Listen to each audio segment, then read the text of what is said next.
3 months. That's how long my biological father had been dead when I found out he even existed. I want you to sit with that for a second. Imagine living your entire life not knowing where you came from, not knowing whose eyes you inherited, or why you're the only one in your family who can't stand the taste of cilantro. Imagine being at peace with those questions, making peace with never having the answers. And then imagine that one random Tuesday afternoon, while you're eating a ham sandwich in the back of your furniture shop, your phone buzzes with an email that changes everything you thought you knew about yourself. My name is Colton Marsh. I'm 35 years old. I restore antique furniture in a small town in Ohio that most people have never heard of. I drive a truck that's older than some of my employees. I've been married for 7 years to a woman named Meredith who laughs at my bad jokes and makes the best chili in 3 counties. I have a good life. A simple life. The kind of life where the biggest decision I make most days is whether to use oak stain or walnut. I was adopted when I was 3 days old. My parents, Warren and June Marsh, brought me home from the hospital wrapped in a blue blanket that my mom still keeps in a cedar chest in her bedroom. They told me I was adopted when I was 5 years old. I remember sitting in our living room, the one with the green carpet and the wood-paneled walls, while my dad knelt down and explained that I grew in another woman's belly, but I was born to be their son. My mom was crying, but she was smiling too. She said, "You were chosen, Colton. We picked you, and we'd pick you again every single time." I never searched for my birth parents. I never felt like anything was missing. My mom and dad gave me everything I needed. They taught me how to work hard, how to treat people right, how to show up even when you don't feel like it. I figured whoever my biological parents were, they made the right call giving me up, because I ended up exactly where I was supposed to be. Then Meredith bought me a DNA test kit for my 35th birthday. She thought it would be fun. She said, "Let's find out if you're secretly royalty or something." I laughed. I spit in the little tube, sealed it up, and dropped it in the mail. I forgot about it completely. 6 weeks later, I got a notification that my results were ready.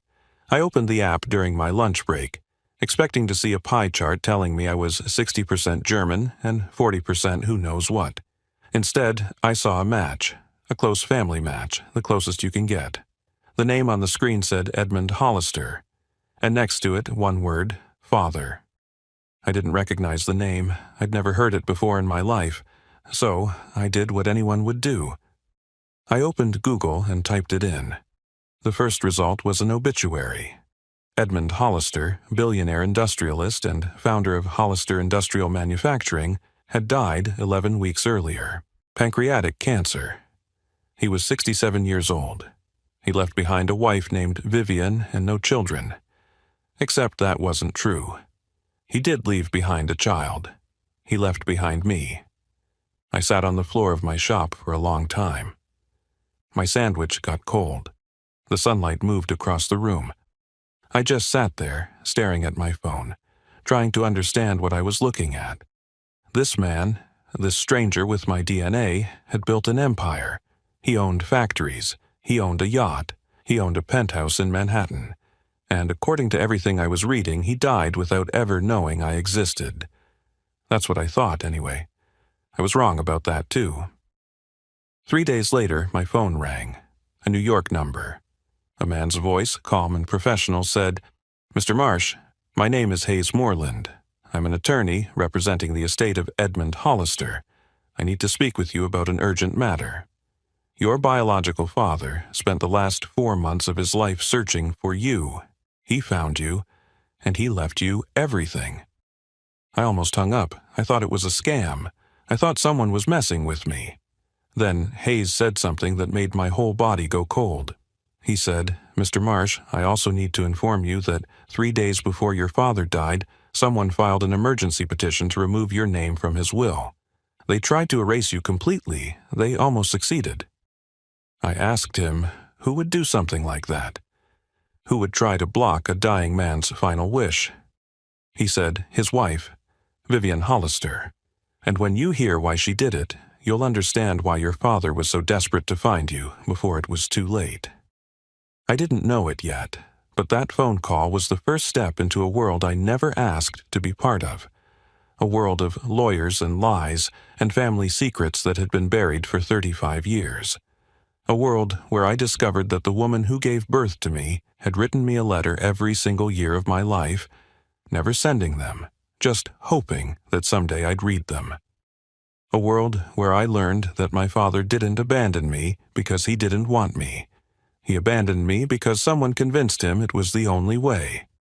This is the story of how a DNA test turned my life upside down, how I inherited $94 million from a man I never met, how I discovered the truth about why I was given away, and how I finally learned that I was wanted all along. I just didn't know it until everyone who could have told me was already gone. Let me tell you about my life before that phone call, because I need you to understand what I was walking away from when I stepped into Edmund Hollister's world. I wake up every morning at 6, not because I have to, but because my body has done it for so long that it doesn't know any other way. I make coffee in a machine that's held together by hope and duct tape. I drink it black, standing at my kitchen window, watching the sky turn from purple to pink to gold over the cornfields behind my house. Meredith is usually still asleep. She's a night owl. I'm an early bird. Somehow we make it work. By 6:30, I'm in my truck heading to the shop. Second Life Furniture. I named it that because everything I work on has already lived one life, and I'm giving it a chance to live another. The shop is in a converted barn about 4 miles outside of town. Red paint that's peeling in places. A hand-painted sign that Meredith made me when I first opened the doors 8 years ago. Inside, it smells like sawdust and linseed oil and history. People bring me their grandmother's rocking chairs, their great-aunt's hope chests, their father's writing desks. They bring me pieces that have been in their families for generations, pieces that are falling apart but too precious to throw away. And I fix them. I strip the old finish, repair the joints, sand down the scratches, and bring the wood back to life. There's something sacred about that work. Holding something that someone's hands touched 50 or 100 years ago, making it beautiful again, making it useful again. I don't make a lot of money. Some months are better than others, but I make enough. Enough to pay the mortgage on our little house. Enough to take Meredith out to dinner on Fridays, enough to live a life that feels honest and good. My parents live about 10 minutes away, Warren and June Marsh, the two best people I've ever known. My dad retired 5 years ago after 30 years as a mail carrier. He walked the same routes for 3 decades, knew every dog by name, remembered everyone's birthdays. People still stop him at the grocery store to say hello. He's the kind of man who fixes things instead of replacing them, who says what he means and means what he says, who taught me that a man's word is the only currency that really matters. My mom was a hospice nurse for 27 years. She held the hands of dying strangers and helped their families say goodbye. She came home exhausted most nights, but she never complained. She said it was holy work, being present at the end of someone's story, making sure they weren't alone. Every Sunday, Meredith and I drive over to their house for dinner. Mom makes pot roast or chicken and dumplings or meatloaf with mashed potatoes. Dad tells the same stories he's been telling for years, and we laugh like we're hearing them for the first time. After dinner, we sit on the porch and watch the fireflies come out. Sometimes nobody says anything for a long time. We just sit there, together, and that's enough. That's the life I had. That's the life I thought I'd always have. I never felt incomplete being adopted. I never lay awake at night wondering about my birth parents. When I was 12, I went through a phase where I asked a lot of questions. Who were they? Why did they give me up? Did they ever think about me? My mom sat me down and said something I've never forgotten. She said, "Colton, I don't know who they were, but I know they loved you, because giving you up must have been the hardest thing they ever did, and they did it so you could have a better life. That's not abandonment, that's a sacrifice." I carried those words with me for 23 years. They were enough. They filled in the blank spaces in my story and let me move forward without looking back.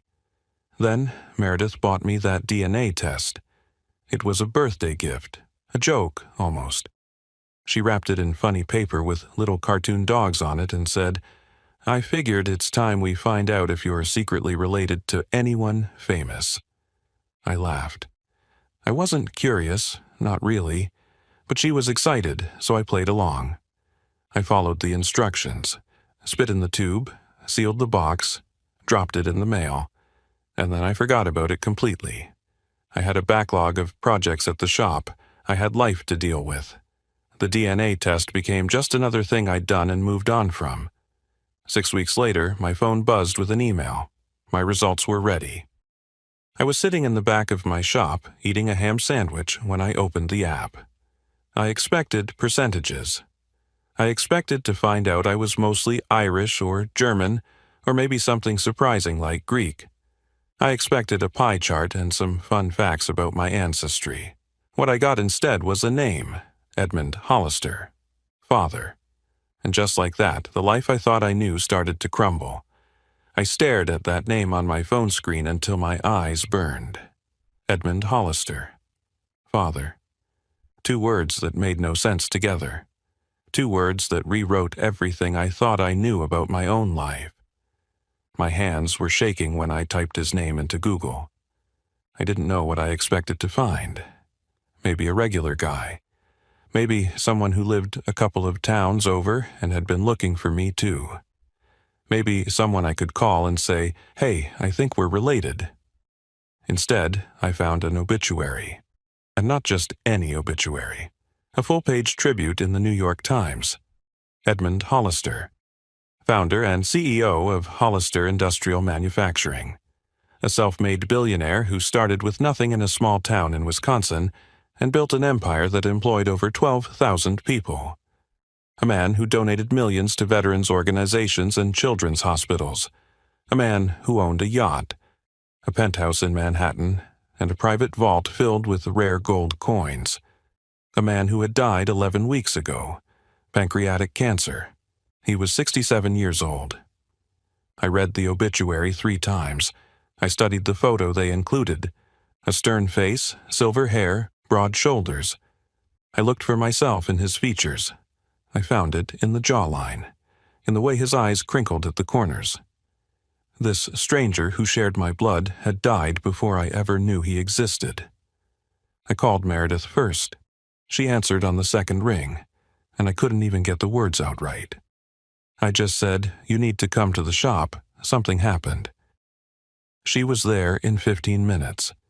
She read the obituary over my shoulder, her hand pressed against her mouth. When she finished, she said, "Colton, this is insane. What are you going to do?" I said, "I don't know." That night, I drove to my parents' house. I sat at their kitchen table, the same table where I'd done homework as a kid and eaten birthday cake and learned to play cards, and I told them everything. My dad listened without interrupting. My mom held my hand the whole time. When I finished, she said, "Whatever you find out, it doesn't change who you are. You're our son. That's never going to change." My dad said, "But if you want to find out more, we'll support you. We always knew this day might come." 3 days later, my phone rang. A New York area code. I almost didn't answer. A man's voice said, "Mr. Marsh, my name is Hayes Moreland. I'm an attorney representing the estate of Edmund Hollister. I apologize for the cold call, but I need to speak with you about an urgent matter. Is now a good time?" I said, "I guess so." Hayes spoke slowly and clearly, like he'd rehearsed what he was going to say. He told me that Edmund Hollister had spent the final 4 months of his life searching for me. He'd hired 3 different investigation firms. He'd chased every lead, followed every trail, desperate to find the son he'd fathered 35 years ago and never known. He found me 11 days before he died, and he immediately rewrote his will. Hayes said, "Mr. Marsh, you've been named as the sole heir to Edmund Hollister's estate. This includes his Manhattan penthouse, his yacht currently docked in Monaco, his controlling stake in Hollister Industrial Manufacturing, and a private vault containing over $4 million in rare gold coins. The total value of the estate is approximately $94 million. I laughed. I actually laughed out loud because it sounded so ridiculous. I said, "You've got the wrong person. I restore furniture in Ohio. I drive a truck with 200,000 miles on it. You've made a mistake." Hayes said, "We've confirmed the DNA match through independent testing. There's no mistake, Mr. Marsh. You are Edmund Hollister's biological son. But there's something else you need to know." His voice got heavier, more serious. He said, 3 days before Mr. Hollister passed away, an emergency petition was filed to contest your inclusion in the will. Someone tried to have your name removed. They claimed the investigation that found you was based on fraudulent evidence. They claimed you weren't really his son. My stomach dropped. I said, "Who would do that?" Hayes paused. Then he said, "His wife, Vivian Hollister. She's been contesting the will since the day he died. She's claiming you have no legal right to the inheritance, and she's prepared to fight this in court for as long as it takes." I couldn't speak. A woman I'd never met, a woman whose husband had just died, was trying to erase me from existence, trying to pretend I was never born. Hayes said, "Mr. Marsh, I made a promise to your father on his deathbed. I promised him I would find you and make sure you received what he wanted you to have. I intend to keep that promise. But I need you to come to New York. There are things you need to see, things you need to understand about why Vivian is doing this." I asked him what he meant. He said, "She's not just protecting the money, Mr. Marsh, she's protecting herself. And when you learn what she did 35 years ago, you'll understand everything." I hung up the phone and sat in silence for a long time. Outside my shop window, the sun was setting. The world looked exactly the same as it had that morning. But nothing was the same. Nothing would ever be the same again. A billionaire I never met had left me everything. His wife was trying to take it all away. And somewhere in the middle of this mess was the truth about why I was given up for adoption in the first place. I had to find out, even if it destroyed me. I didn't sleep that night. I lay in bed, staring at the ceiling while Meredith breathed softly beside me. My mind kept spinning through the same questions over and over. Why did my father wait until he was dying to look for me? Why did Vivian want me erased so badly? What happened 35 years ago that set all of this in motion? By morning, I'd made my decision. I called Hayes Moreland at 8 o'clock sharp. He answered on the first ring like he'd been waiting by the phone. I said, "I'm coming to New York. When can you meet?" He said, "I'll clear my entire schedule. How soon can you get here?" I booked a flight for the next morning. I'd never flown first class in my life. I'd barely flown at all. But Hayes had already arranged the ticket and sent it to my email. He said my father would have wanted it that way. That afternoon, I drove to my parents' house. My mom was in the kitchen making coffee when I walked in. She took one look at my face and said, "You're going, aren't you?" I nodded. I told her about the phone call with Hayes, about the will, about Vivienne trying to block me, about the $94 million that apparently belonged to me now. My mom sat down slowly at the kitchen table. She said, "Colton, that's more money than I can even imagine." I said, "I don't care about the money, Mom. I need to know why. Why did they give me up? Why did he wait so long to find me? Why is this woman trying to pretend I don't exist?" My dad walked in from the garage, wiping his hands on a rag. He'd heard everything. He pulled out a chair and sat across from me, his eyes steady and calm the way they always were when things got serious. He said, "Son, whatever you find out in New York, I want you to remember something. The past doesn't define you. The choices other people made don't define you. You define you. And nothing you learn about where you came from changes the man you've become." I felt tears burning in my eyes. I said, "What if it changes how I see everything? What if the truth is worse than not knowing?" My mom reached across the table and took my hand. She said, "Then you'll deal with it, the same way you've dealt with everything else in your life. One step at a time. and we'll be right here when you get back." The next morning, Meredith drove me to the airport. She held my hand the whole way. At the departure gate, she hugged me tight and said, "Find your answers, but don't forget who you are while you're looking."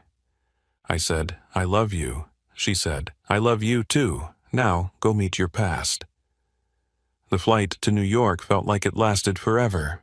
I watched the clouds pass beneath the window and tried to imagine what Edmund Hollister had been like. I'd spent hours reading about him online. Articles about his business deals, profiles in Forbes and Bloomberg, photos of him at charity galas and industry conferences.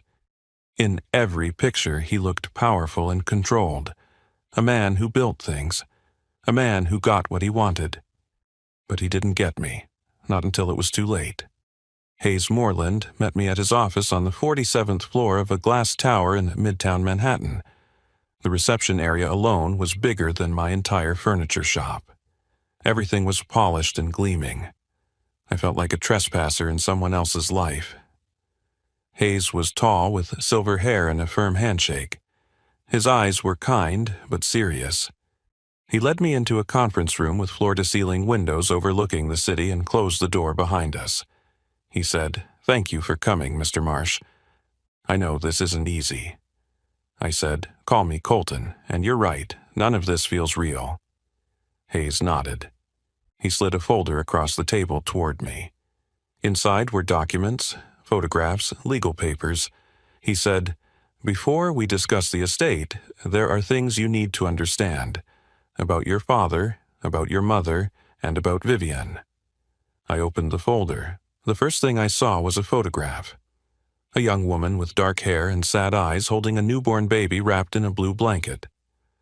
On the back, someone had written 2 words, Renata and son.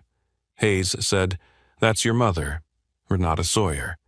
She was 22 years old when you were born. She worked as a secretary at one of your father's factories. They had an affair. When she got pregnant, your father's parents threatened to disown him if he acknowledged the child. They were old money. They cared more about reputation than family." I stared at the photograph, at the woman who gave birth to me, at the baby in her arms who grew up to become me. I said, "What happened to her?" Hayes's voice softened. He said, "She took a payment from your father's family. She signed away her parental rights. She gave you up for adoption and disappeared. She died 5 years ago. Ovarian cancer. She was 52. I felt something crack inside my chest. Another door slamming shut. Another person I'd never get to meet. Hayes said, "But before she died, she left something behind. Something your father found last year when he started searching for you." He reached into the folder and pulled out a wooden box. He set it on the table in front of me. He said, "Your mother wrote you a letter every year on your birthday. 35 letters. She never sent them because she legally couldn't contact you. But she kept writing anyway. She wanted you to know, if you ever found her, that she never stopped thinking about you." I put my hand on the box. It was warm beneath my fingers. Inside were 35 years of words from a woman I'd never known. 35 years of love I'd never felt. Hayes said, "Your father found those letters 4 months before he died. That's when he became obsessed with finding you. He said he owed it to Renata. He said he owed it to you, and he said he'd never forgive himself for waiting so long." I looked up at Hayes. I said, "Then why did Vivienne try to stop him?" Hayes leaned back in his chair. His expression darkened.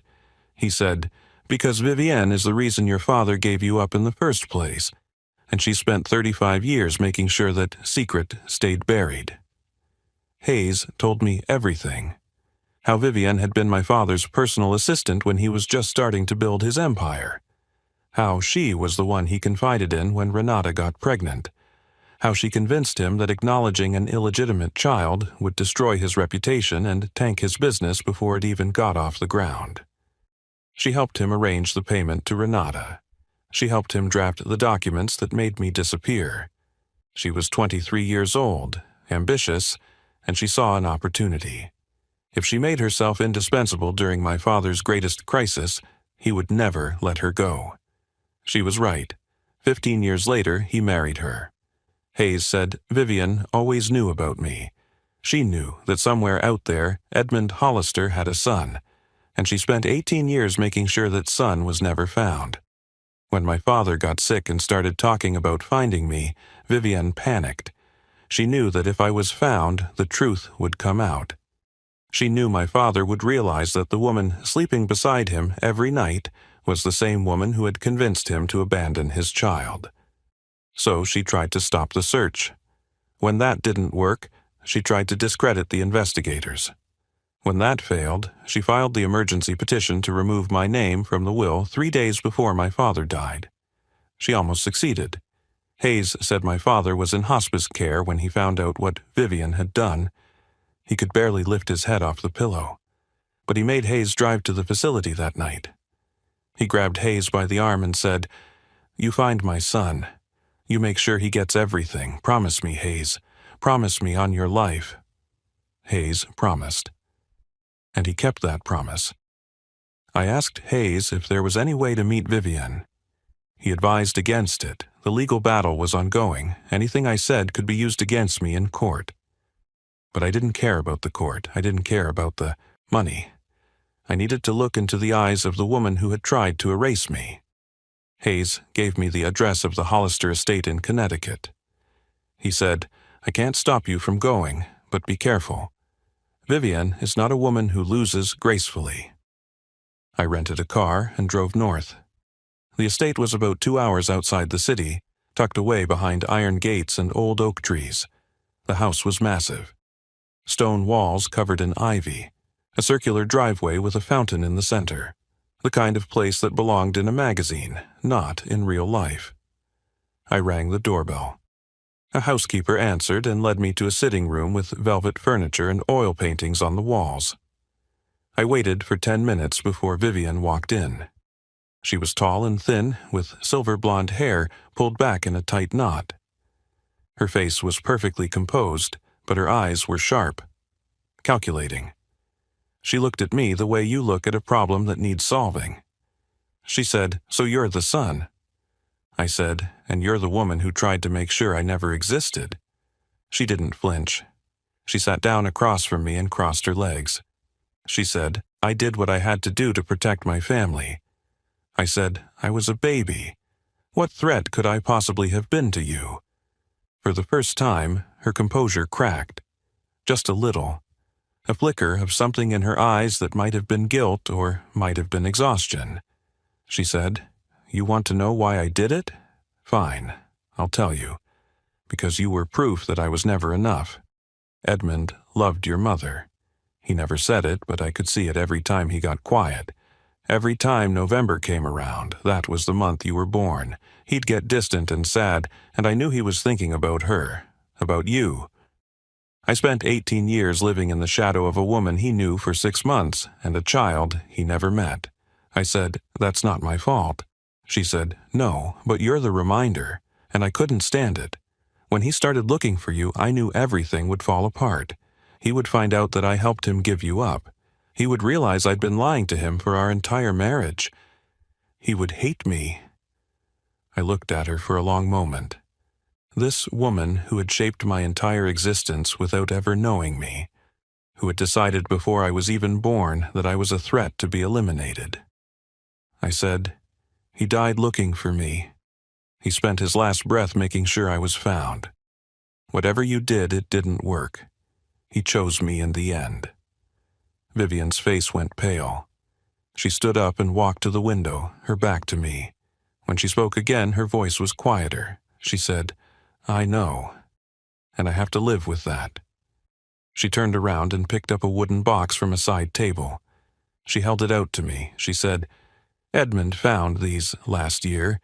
Your mother left them with her sister before she died. I suppose you should have them." I took the box. Inside were 35 envelopes, one for every year of my life. My mother's handwriting on each one. Vivian said she wrote to you every birthday. She never sent them because she signed away her rights, but she never stopped. I opened the first envelope. My hands were trembling. The letter inside was dated the day after I was born. It said, To my son on your first birthday. I am so sorry I couldn't keep you, but I want you to know that letting you go was the hardest thing I've ever done. I think about you every single day. I imagine you learning to walk. I imagine you laughing. I hope whoever is raising you loves you as much as I do, because I love you more than I thought it was possible to love anything. Happy birthday, my sweet boy. Love, your mother. I read those words, and something broke open inside me. 35 years of wondering if I was wanted. 35 years of questions I never asked because I was afraid of the answers. And here they were, written in my mother's hand. Proof that I was never forgotten. Proof that I was loved from the very beginning. I looked up at Vivian. She was watching me with an expression I couldn't read. I said, "Thank you for giving me these." She said nothing. I walked out of that house and never looked back.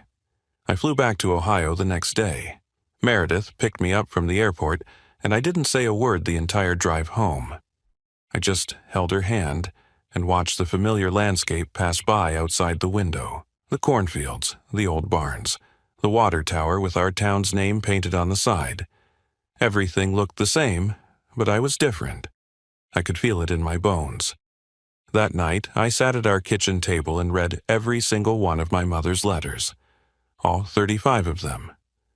She wrote about her hopes for me. She wrote about the guilt she carried. She wrote about watching other children on the street and wondering if any of them were me.